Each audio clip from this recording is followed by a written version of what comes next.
जय माता लक्ष्मी। दोस्तों मित्रों, जो पत्नी अपने पति के साथ रात में सोती नहीं है, वह पत्नियों या स्त्रियां यह बात कान खोल कर सुन ले, नहीं तो वह अपने सारे जीवन भर में पछताना ही होगा।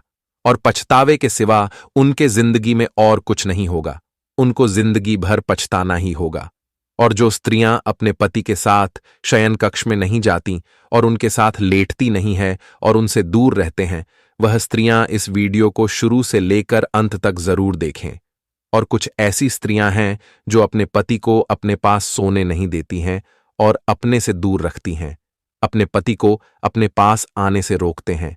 उन स्त्रियों को जीवन भर पछताना होता है और उन्हें ऐसा पाप लगता है जो कि उन स्त्रियों को बर्बाद करके रख देता है। वैसे तो मित्रों, बताया जाता है कि पति और पत्नी को एक साथ में सोना चाहिए, लेकिन मित्रों, आप सभी यह बात सुनकर बड़े आश्चर्य में पड़ जाएंगे कि पति पत्नी को क्या कोई जरूरी है कि एक साथ में ही सोए। मित्रों, क्या कोई जरूरी है कि पति और पत्नी को एक साथ ही सोना चाहिए? चलिए मित्रों, मैं आप सभी को एक कथा के माध्यम से बताऊंगा कि पति और पत्नी को एक साथ सोना चाहिए या नहीं सोना चाहिए। और वह स्त्रियां जरूर से इस वीडियो को दिखेंगी जो कि अपने पति को अपने से दूर रखती हैं और अपने पास आने नहीं देती है, और उनका पति उनके पास जाता है तो वह स्त्रियां अपने पति को खरी खोटी सुनाती है, भला बुरा कहती है और बहुत ही गालियां देती हैं। तो मित्रों, वह स्त्रियां इस वीडियो को जरूर देखें, क्योंकि जो स्त्री अपने पति को अपने पास आने नहीं देती है, उनको एक बहुत बड़ा पाप लगता है। मित्रों, एक बार की बात है, उत्तर प्रदेश में एक स्वाभायमान नगरी थी। उस नगर में एक छोटा सा जंगल था और उस जंगल के बीचों बीच में एक छोटा सा तालाब था, और उस तालाब के किनारे छोटे छोटे पेड़ थे, और वहां पर पंछियों की गुनगुनाहट पूरे जंगल में सुनाई दे रही थी। और उस छोटे से तालाब के किनारे एक छोटा सा घर बना हुआ था, और उसे घर में एक किसान और उसकी पत्नी रहा करते थे। उस किसान को एक बेटा और एक बेटी थी। किसान की पत्नी देखने में बहुत ही सुंदर लगती थी। अगर किसान के पत्नी के घर पर कोई भी पुरुष आ जाता था और उस पुरुष की नजर उस किसान की पत्नी पर गलती से भी नजर पड़ जाती थी, तो वह पुरुष उस किसान की पत्नी पर मोहित हो जाता था। मित्रों, एक बार की बात है, संध्या हो चुकी थी और कुछ घंटे बाद रात्रि का तीसरा पहर चल रहा था। वह किसान रात्रि के तीसरे पहर में जंगल की ओर बढ़ता ही चला जा रहा था, जहां पर रात्रि में सभी व्यक्ति अपने अपने घरों में सोया करते थे। इस रात्रि में वह किसान न जाने क्यों जंगल की तरफ भागता चला जा रहा था, और उसके चेहरे पर बिल्कुल भी डर नहीं था, और ऐसा प्रतीत हो रहा था कि जैसे उस किसान को कुछ मिल गया हो। और वह किसान उस घने जंगल की तरफ बढ़ते ही जा रहा था, और वह चलते चलते गहरी रात्रि में वह चलते ही जा रहा था। तभी उसे दूर से एक झोपड़ी दिखाई देती है। वह किसान उस झोपड़ी के पास पहुंचता है तो उस झोपड़ी के बाहर उसे एक बहुत ही सुंदर स्त्री दिखाई देती है। उस स्त्री को देखकर उस किसान के चेहरे पर एक हल्की सी मुस्कान उतर आती है, और वह स्त्री किसान को देखती है और उसके चेहरे पर भी एक हल्की सी मुस्कान आ आती है। तभी वह स्त्री कहती है, हे स्वामी, आज तुमने इतनी देर क्यों कर दिया? आने में मैं तुम्हारा काफी देर से इंतजार कर रही थी, और मुझे इंतजार करते करते 1 घंटे बीत गए हैं। आगे वह स्त्री कहती है, हे स्वामी, अभी तो मैं यहां से जाने ही वाली थी, तभी मुझे किसी के पैरों की आवाज सुनाई देती है, तो मैं यहां पर चुपचाप खड़ी हो गई। तभी मुझे आप दिखाई दिए, तो मैं आपको देखकर यहां पर रुक गई। आगे वह किसान कहता है प्रिय, आज मेरी पत्नी को नींद नहीं आ रही थी, तो फिर मैं उसको कह रहा था कि है प्रिय, तुम सो जाओ, तो मेरी पत्नी मुझसे कहती है, हे स्वामी, न जाने क्यों आज मुझे नींद नहीं आ रही है। तभी मैं अपनी पत्नी को अपने पास बुला लिया और उसे फिर मैंने अपने बाहों में लिया कर सुला दिया। उसके बाद जैसे ही मेरी पत्नी सो गई और उसको छोड़कर मैं झट से घर से बाहर निकला और तुम्हारे पास चला आया, इसलिए आज मुझे आने में थोड़ा सा विलंब हो गया। तब वह स्त्री कहती है, हे स्वामी, आज मुझे भी विलंब हो गई थी, लेकिन मैंने सोचा कि आप आ गए होंगे, परंतु जब मैं यहां पर आई तो आप यहां पर आए नहीं थे, तो मैं सोच रही थी कि शायद आप आकर यहां से चले गए होंगे। तभी मैंने सोचा कि थोड़ा सा आपका इंतजार कर लें। इंतजार करते करते मुझे 1 घंटा बीत गया, मैं जाने ही वाली थी। तभी आप मुझे दिखाई दिए और मैं यहां पर रुक गई। तभी वह पुरुष आगे कहता है, हे प्रिय, चलिए अब हम दोनों झोपड़ी के अंदर चलते हैं। तभी वह स्त्री बोली, हाँ स्वामी, आप सच कह रहे हैं। चलिए, हम दोनों झोपड़ी के अंदर चलते हैं और अपनी जिंदगी का मजा लेते हैं। हे स्वामी, आप जल्दी चलिए, क्योंकि सवेरा होने ही वाला है और थोड़ा बहुत मजा लेकर हम दोनों को अपने अपने घर जाना होगा, नहीं तो मेरा पति जल्दी ही उठ जाता है। एक दिन तो मैं पकड़ गई थी, परंतु मैं अपने पति को बताया कि मैं वॉशरूम गई थी। तब मेरा पति मुझे कुछ नहीं बोला। मित्रों, फिर वह स्त्री और वह किसान उस झोपड़ी के अंदर चले जाते हैं और वे दोनों उस झोपड़ी के अंदर कुछ पल रहकर उस पाल का भरपूर आनंद लेते हैं। और वह किसान अपनी पत्नी को धोखे में रखकर इस स्त्री से मिलने आया करता था और वह स्त्री अपने पति को धोखा देकर इस पुरुष से मिलने आया करती थी। तो चलिए मित्रों, मैं आप सभी को बताने वाला हूं कि जो स्त्रियां अपने पति को धोखे में रखते हैं उनके साथ क्या होता है, और जो पुरुष अपने पत्नी को धोखे में रखते हैं उनके साथ क्या होता है। मित्रों, एक बार की बात है, कैलाश पर्वत पर शांत वातावरण में और चिड़ियों की चंचलाहट में भगवान शिव ध्यान मुद्रा में बैठे हुए थे।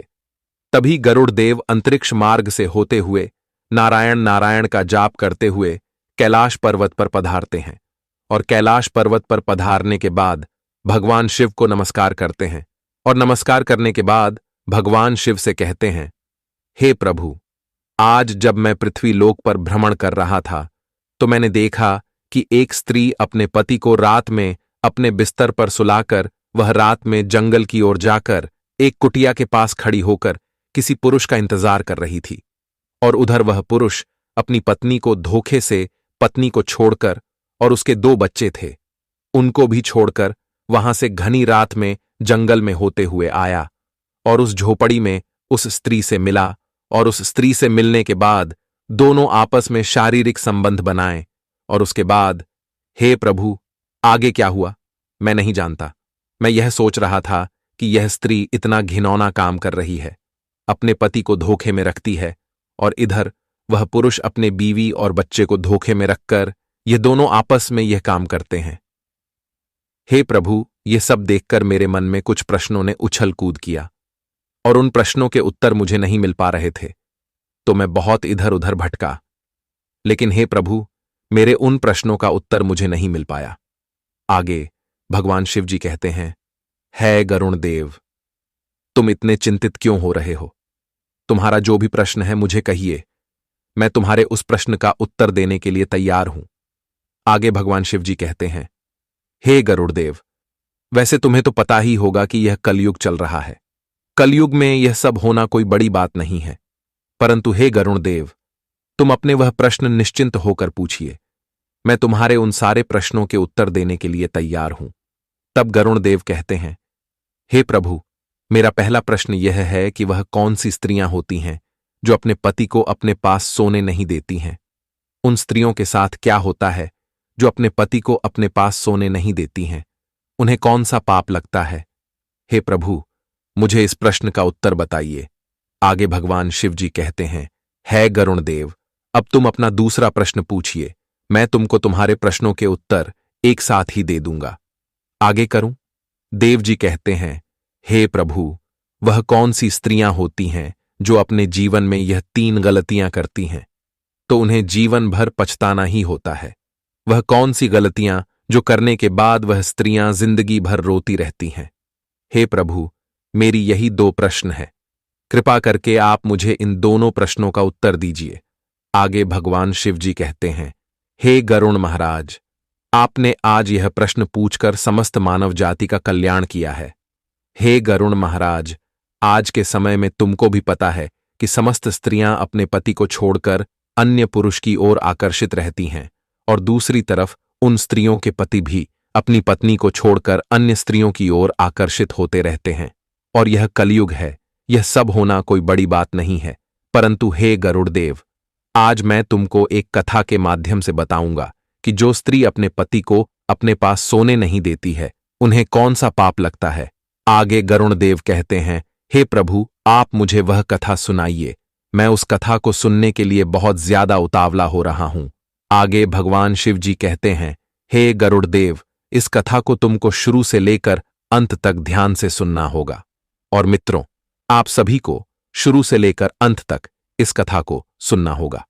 और मित्रों, कथा को आगे सुनने से पहले अभी तक आप लोगों ने हमारे इस YouTube चैनल को सब्सक्राइब नहीं किया है तो YouTube चैनल को सब्सक्राइब कर लीजिए और सब्सक्राइब करने के बाद बेल नोटिफिकेशन को ऑल पर सेलेक्ट कर दीजिए और कमेंट बॉक्स में जाकर हर हर महादेव जरूर कमेंट करें। तो मित्रों, आगे भगवान शिव जी कहते हैं, एक समय की बात है, एक नगर में बहुत ही साधारण जीवन जीने वाला एक व्यापारी रहता था, जिसका एक पुत्र था। उसका नाम था विक्रमादित्य। वह व्यापारी बहुत ही धनवान था। उसके पास बहुत धन था, क्योंकि वह व्यापारी अपने व्यापार में बहुत ही ज्यादा मेहनत करता था और इस मेहनत के चलते वह व्यापारी बहुत धन इकट्ठा कर चुका था। उस व्यापारिक किसानों का अनाज कम दामों में खरीदता था और अन्य बड़े व्यापारियों को ऊंचे दामों में उस अनाज को बेच देता था। और उस व्यापारी की जो एक पत्नी थी, वह देखने में बहुत ही ज्यादा सुंदर थी और वह व्यापारी अपने व्यापार से जो भी धन कमाता था, वह पूरा का पूरा धन अपनी पत्नी के हवाले कर देता था। और उसका जो पुत्र था, वह उसे बहुत प्रेम करता था और उस व्यापारी ने अपने पुत्र को बहुत ज्यादा आजादी दे रखी थी, बहुत ही छूट दे रखी थी। वह अपने मन से जो भी करना चाहता था वह कर लेता था। उस व्यापारी ने अपने पुत्र को इतनी छूट दे रखी थी कि वह गलत संगत पकड़ लिया और वह बर्बाद हो गया। कहते हैं ना कि अधिक आजादी से या तो इंसान बिगड़ जाता है या तो इंसान बन जाता है। तो उस व्यापारी के पुत्र के साथ यह हुआ कि वह पुत्र बिगड़ गया। वह गलत लोगों के साथ रहकर गलत रास्ते पर जाने पर मजबूर कर देती है, क्योंकि ज्यादा आजादी पुत्र के लिए हानिकारक होती है। उस व्यापारी का बेटा, जिसका नाम विक्रमादित्य था, वह जुआ भी खेलने लगा और अपने पिता का धन जुए में उड़ाने लगा। वह अपनी मां से झूठ बोलकर धन ले जाया करता था और जुए में हार जाया करता था। और तो और मित्रों, वह इतनी कम उम्र में अपनी काम वासना को शांत करने के लिए वेश्याओं के पास जाने लगा। और इस दिन कहीं से उस व्यापारी को खबर मिलती है कि तुम्हारा पुत्र अपनी हवस बुझाने के लिए वेश्याओं के पास जाता है और वह नशा पत्ती भी करता है और वह जुआ भी खेलता है। और वह व्यापारी अपने मन ही मन में सोचता है, इसका खर्च बहुत ज्यादा बढ़ गया है, अब कोई उपाय करना ही होगा। फिर उस व्यापारी ने सोचा, अब मुझे अपने पुत्र का विवाह कर देना चाहिए, क्योंकि जब इसका विवाह हो जाएगा तो घर में इसकी पत्नी आ जाएगी, तो जितने भी यह कारनामे करता है वह सारे के सारे भूल जाएगा। और जो यह वेश्याओं के पास जाता है, तब इसकी पत्नी आ जाएगी तो ये कहीं नहीं जाएगा। ये सब सोचकर उस व्यापारी ने एक धनवान सेठ के यह रिश्ता देखा और उस सेठ की बेटी से अपने पुत्र, जिसका नाम विक्रमादित्य था, उसका विवाह कर दिया। विक्रमादित्य की जो पत्नी थी, उसका नाम मोहिनी था। मोहिनी देखने में बहुत ही सुंदर लगती थी और वह सुंदर होने के साथ साथ अत्यंत रूपवान, गुणवान और अच्छे दिल वाली स्त्री थी। विक्रमादित्य की शादी हो जाने के बाद विक्रमादित्य घर में ही रहने लगा, क्योंकि उसकी पत्नी इतनी सुंदर थी कि वह अपनी पत्नी को छोड़कर कहीं नहीं जाता था और उन वेश्याओं को भूल गया था। कुछ समय बाद विक्रमादित्य के माता पिता वृद्धावस्था में पहुंच गए। वह बूढ़े हो गए और एक दिन ऐसा आया कि वह दोनों की मृत्यु हो गई और इस दुनिया को छोड़कर चले गए। भगवान शिव जी आगे कहते हैं, हे गुरुदेव, तुम इस कथा को ध्यान से सुन रहे हो न? अब मैं जो बताने जा रहा हूं वह पूरे ध्यान से सुना।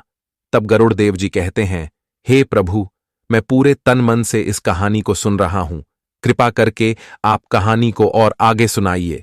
तब भगवान शिव कहानी को आगे बताते हुए कहते हैं, हे गरुड़ महाराज, विक्रमादित्य की तो काम वासना शांत हो गई, लेकिन उसकी जुआ खेलने की आदत नहीं गई और जुआ खेलते खेलते विक्रमादित्य की सारी संपत्ति लुट गई और वह जुए में पूरी संपत्ति हार गया। अब उसके पास बिल्कुल भी धन नहीं था और ना ही उसके पास कोई हुनर था कि वह कहीं से भी धन कमा सके। उसके पिता ने जो भी धन कमा कर गया थे, वह सारा धन हार गया। एक दिन उसकी पत्नी ने कहा, हे स्वामी, अब तो हमारे पास खाने के लिए भी कुछ नहीं बचा है। हे स्वामी, तुम यहां के राजा के पास चले जाओ और वहां कोई नौकरी ढूंढ लो ताकि हम दोनों का गुजारा चल सके।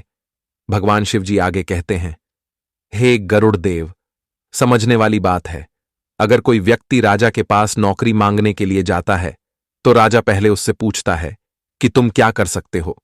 अगर तुम्हारे पास कोई अच्छा हुनर है तो तुम्हें नौकरी भी दे दी जाएगी या किसी का कार्य पर रख ले। और अगर उसके पास कोई हुनर नहीं है तो उसे बेकार आदमी समझकर उसको वहां से निकाल दिया जाएगा। हे गरुड़देव, मनुष्य का ज्ञान ही उसकी पहचान होती है, और विक्रमादित्य के पास इसमें से कुछ भी नहीं था। ना उसके अंदर कोई गुण था, ना कोई ज्ञान था, ना उसके पास कुछ भी धन था, और ना उसके पास कोई हुनर था। इसलिए वह अपने जीवन के एक ऐसे मोड़ पर पहुंच गया था जहां पर मनुष्य को केवल पछतावा ही होता था। और विक्रमादित्य के एक पुत्र और एक पुत्री थी। उनका विवाह करना था। पैसों की बहुत ही जरूरत थी, और विक्रमादित्य के पास एक फूटी कौड़ी तक भी नहीं थी, और उसको अपना घर चलाने तक भी मुश्किल हो रहा था। विक्रमादित्य दाने दाने के लिए मोहताज हो रहा था। विक्रमादित्य अपने शरीर की शक्ति पूरी तरह से बर्बाद कर चुका था। एक दिन विक्रमादित्य काम वासना के भाव से अपनी पत्नी के पास गया। तब उसकी पत्नी बोली, इस संसार में इंसान का सबसे बड़ा सुख केवल काम वासना ही नहीं होता है, बल्कि जरूरतमंद लोगों की मदद करना भी होता है। और जो लोग काम वासना के चक्कर में अंधे हुए हैं वह बर्बाद हुए हैं। आगे विक्रमादित्य की पत्नी कहती है, हे स्वामी, अब मैं तुम्हें 3 गलतियां जो बताने जा रही हूं उन्हें बहुत ही गौर से सुनना, क्योंकि मनुष्य यह 3 गलतियां कर बैठता है। कुछ लोग अनजाने में करते हैं तो कुछ लोग जानबूझकर कर बैठते हैं, और जो लोग यह गलतियां कर बैठते हैं वे बाद में पूरी तरह से बर्बाद हो जाते हैं। सबसे पहली गलती यह है, जो अपने जीवन के शुरुआती दिनों में अच्छी शिक्षा और हुनर नहीं सीखते हैं तो अपने जीवन और करियर में कई तरह की दिक्कतों का सामना करते हैं। आपकी यही गलती आपको जीवन भर परेशान कर सकती है। दूसरी गलती यह है, कार्यों को टालने की आदत। अगर आप अपने जवानी के दिनों में किसी भी काम को करने में आनाकानी करते हैं और उस समय का सही तरीके से इस्तेमाल नहीं करते हैं तो ऐसा होने की वजह से आगे चलकर आपको अपने लक्ष्य को हासिल करने में काफी परेशानी हो सकती है। तीसरी गलती यह है, गलत संगत में रहना। अपनी जवानी के दिनों में गलत संगति में पड़ जाना और बुरी आदतों की लत लगा लेना आपको आने वाले समय में तरक्की करने से रोक देगा और आपको बर्बादी की ओर ले जाएगा। और सबसे जरूरी बातें हैं कि सेहत का ध्यान ना रखना। अगर आप जवानी के दिनों में अपनी शारीरिक और मानसिक सेहत का ध्यान नहीं रखते हैं तो समय में आगे चलकर आपको कई तरह की बीमारियां भी हो सकती हैं।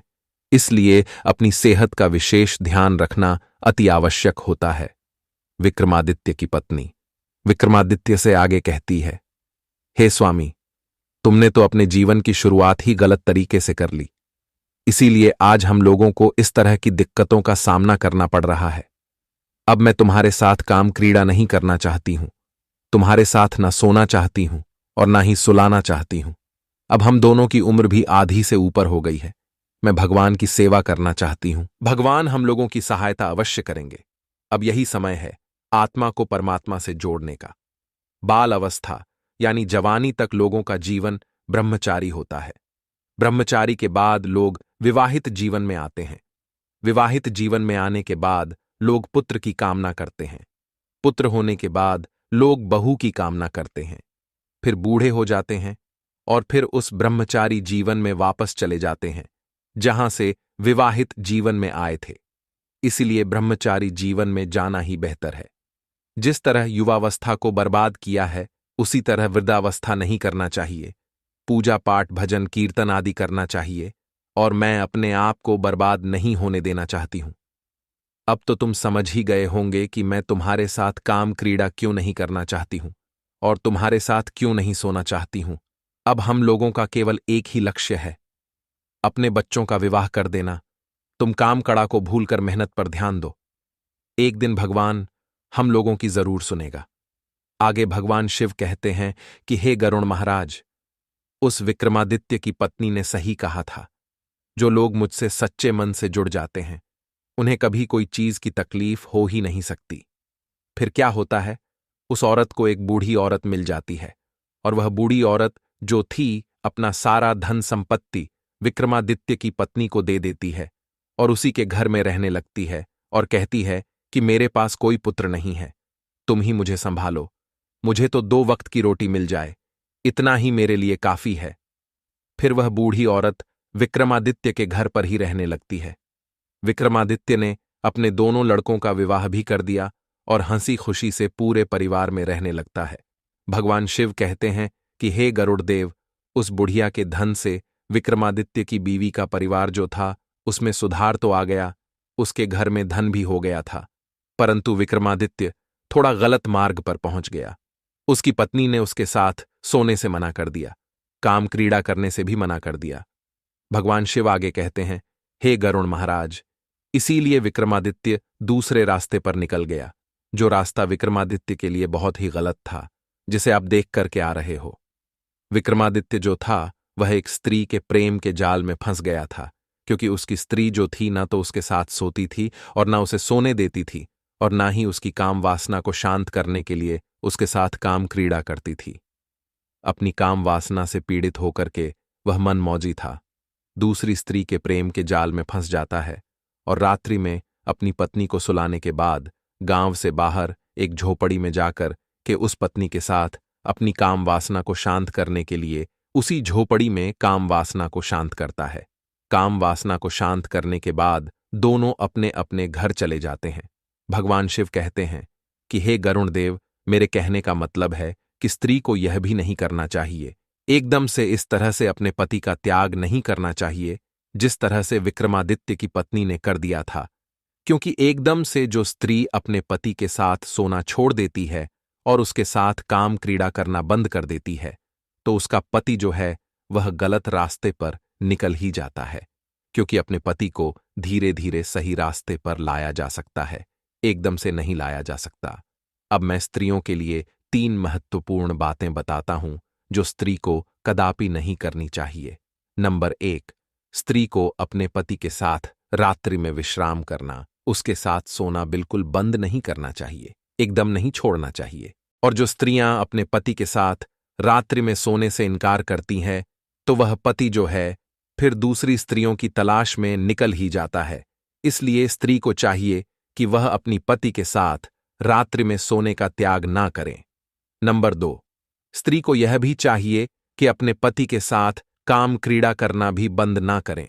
जो स्त्री अपने पति के साथ काम क्रीड़ा नहीं करती है, एकदम से उसे बंद कर देती है, तो पति व्यभिचारी बन जाता है और वह पराई स्त्री के साथ व्यभिचार करने लगता है, क्योंकि स्त्री जो है वह अपने पति को व्यभिचार करने से बचाती है।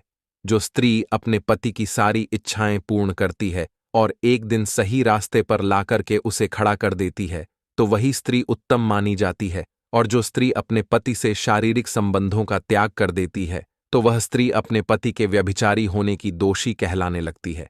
इसलिए हर स्त्री को चाहिए कि वह अपने पति के साथ काम क्रीड़ा करे और अपने पति की काम वासना को भी शांत करे, ताकि उसका पति पराई स्त्री के चक्कर में व्यभिचार ना कर पाए।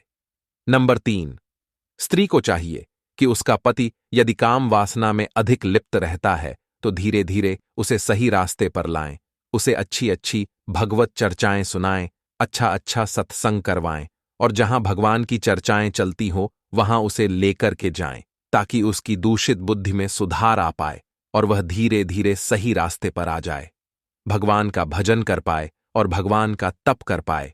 तभी पति पत्नी का जीवन सफल होता है।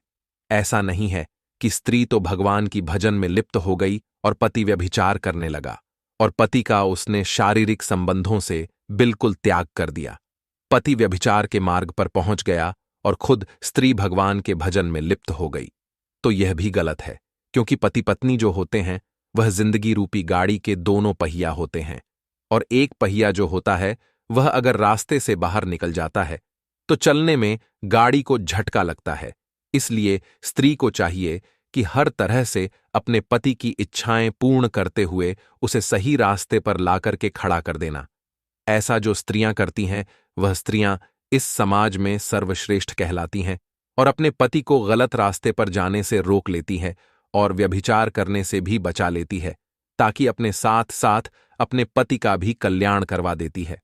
भगवान शिव कहते हैं कि हे गरुण महाराज, अब तो तुम जान ही गए होंगे कि जिस पुरुष को आप देख करके आ रहे हो, उस झोपड़ी में स्त्री के साथ जो काम क्रीड़ा में लिप्त था वह विक्रमादित्य ही था। जो उसकी स्त्री ने उसके साथ शारीरिक संबंधों से बिल्कुल अपना मोह मोड़ लिया था, न तो उसके साथ सोई थी और न उसके साथ काम क्रीड़ा करती थी। अपनी काम वासना को शांत करने के लिए विक्रमादित्य जो था वह पराई स्त्री के साथ व्यभिचार करने में लिप्त हो गया। जिसे आप देख करके आ रहे हो। गरुण महाराज अपने प्रश्नों का उत्तर जानकर बहुत प्रसन्न हो जाते हैं और नारायण नारायण का जाप करते हुए वहां से प्रस्थान कर जाते हैं।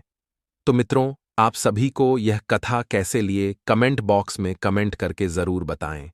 और मित्रों, अगर तुम लोगों को यह कथा पसंद आए तो वीडियो को लाइक कर देना और साथ में ही हमारे इस YouTube चैनल को सब्सक्राइब करके बेल नोटिफिकेशन को ऑल पर सेलेक्ट कर देना।